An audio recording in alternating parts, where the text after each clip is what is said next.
अमरावतीतून एक मोठी कारवाई समोर येत आहे. क्राईम युनिटने फ्रेजरपुरा पोलीस स्टेशन परिसरात ड्रग्ज तस्करी विरोधात धडक कारवाई करत 57 ग्रॅम MD ड्रग्ज जप्त केले आहेत. 24 डिसेंबर रोजी फ्रेजरपुरा पोलीस ठाण्याच्या हद्दीतील ऑक्सिजन पार्क समोर ही कारवाई करण्यात आली आहे. या कारवाईत पोलिसांनी 2 आरोपींना ताब्यात घेतले आहे. अटक करण्यात आलेल्या आरोपींची नावे शेख मोहसिन शेख सलीम वय 30 वर्ष, राहणार पंढरी हनुमान मंदिराजवळ, तर दुसरा 26 वर्षीय स्वदेश वीरेंद्र कुमार, राहणार कैलाश नगर मंगलधाम अमरावती अशी आहेत. या आरोपींकडून एकूण 57 ग्रॅम MD ड्रग्ज जप्त करण्यात आले असून ही कारवाई क्राईम युनिटने गुप्त माहितीच्या आधारे केली आहे.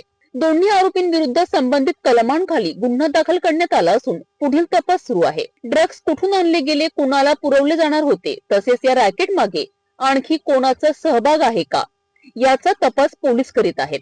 अमरावती शहरात ड्रग्ज विरोधी मोहीम अधिक तीव्र करण्यात आली असून अशा कारवाया पुढील सुरू राहणार असल्याचा इशारा पोलिसांनी दिला आहे.